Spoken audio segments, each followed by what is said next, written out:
করছে তোমাদের এখন? রাখি পরাচ্ছে। বাহ, একটু তাকাও বাবা। একটা সেলফি তুলে পাঠিয়ে দি।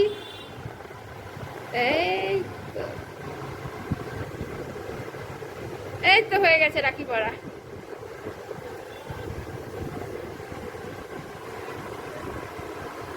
রাত 9:30টার সময় বন্ধুরা দেখো রাখি এবার পরাই গেল।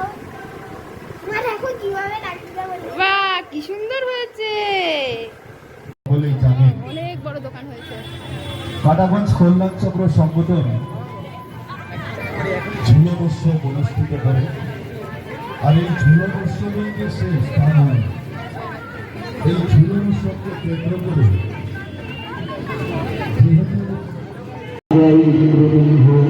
সবর রাজা বিশ্ব বসু এবং ব্রাহ্মণ বিদ্যাপতি তিনজনকে দারুণ ব্রহ্ম কাষ্ঠ তুলে নিয়ে চলল গুন্ডিচা মন্দিরে।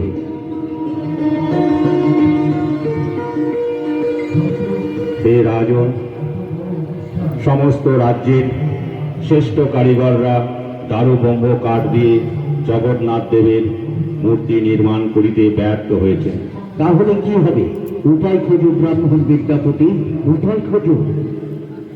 হে রাজন, আমি অনন্ত মহারানা, আমি জগন্নাথের মূর্তি তৈরি করিতে পারিব মহারাজ। হে অনন্ত মহারানা, তাহলে আর বিলম্ব করছেন কেন? জগন্নাথ দেবের মূর্তির নির্মাণ কার্য শুরু করে দিন।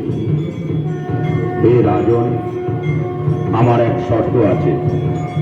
আজ হতে আগামী 21 দিন যাবৎ আমি যে গৃহে জগন্নাথ মূর্তি নির্মাণ করিব, সেই গৃহে কেউ প্রবেশ করিতে পারিবেন না। যথার্থ অনন্ত মহারানা।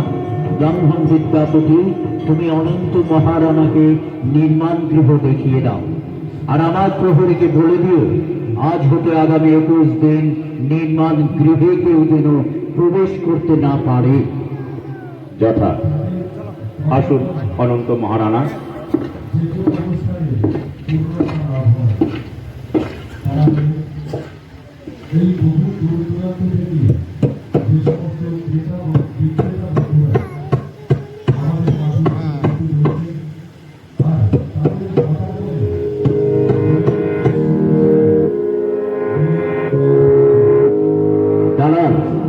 দাঁড়ান জানি না, মহারাজের হুকুম আছে, আপনি মন্দির গৃহে প্রবেশ করতে পারবেন না।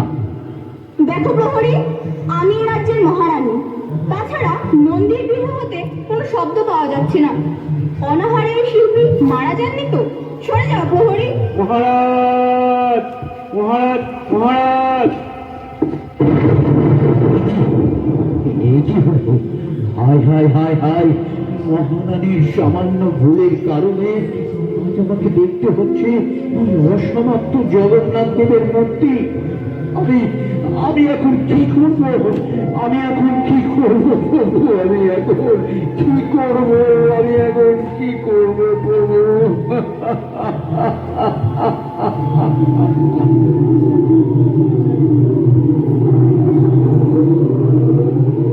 হে রাজন, দুঃখ করো না। আমার আদেশে দেবশিল্পী বিশ্বকর্মা এই জগন্নাথের মূর্তি নির্মাণে ছিলেন। শর্ত ভঙ্গ হওয়াতেই অর্ধ সমাপ্ত হল। এই অর্ধ সমাপ্ত মূর্তিতেই আমি পূজা গ্রহণ করব। সবর রাজা বিশ্ব বসু আমার ভক্ত, সে আমায় নীল মাধব রূপে পূজা করত। তাই যুগ যুগান্ত ধরে সবর রাজা বিশ্ব বসুর বংশধরেরা এই রূপের সেবা করতে। আরো সুন্দরভাবে এবং